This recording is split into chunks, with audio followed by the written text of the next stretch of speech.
नमस्कार मित्रांनो, सध्या 2-3 दिवस झाले आभाळे प्लेश 2 रील स्टार सतत फीडवर येतात. आभाळे प्लेश उद्योजक सतत फीडवर येतात.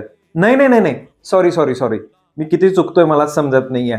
आभाळ हेपलेश मराठी उद्योजक, मराठी युवा उद्योजक, मराठी उद्योजक हे जे आहेत ना, हे फीडवर येत आहेत आणि आभाळ हेपलतायत एकमेकांच्या विरोधात.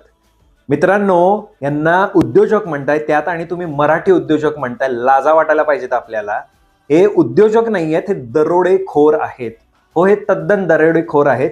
मराठी पोरांना जे काही स्वतःच्या आयुष्यामध्ये घडवायची इच्छा आहे, यांना उंच उंच स्वप्न दाखवून थार, हे सोन्याच्या चेना बिना यांचं जे आहे ना, ह्याचं जे काही आहे ते दुकान मांडून ह्या लोकांनी दरोडे घालायचा धंदा काढलेला आहे.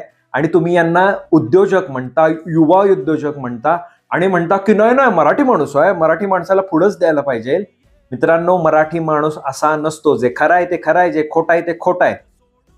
हे फालतू उद्योजक आहेत. त्यांचा जर तुम्ही इतिहास थोडाफार काढला, मागच्या 1-2 पिढ्यांचा काढला, हे काही खरे उद्योजक नाही. त्यांनी कष्टातनं वर केले वगैरे, ह्या सगळ्या ज्या असतात त्या पूर्णपणे थापा असतात.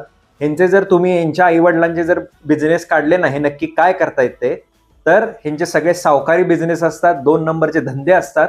हे फक्त येऊन जे काही आहे हे दाखवायचं असतं.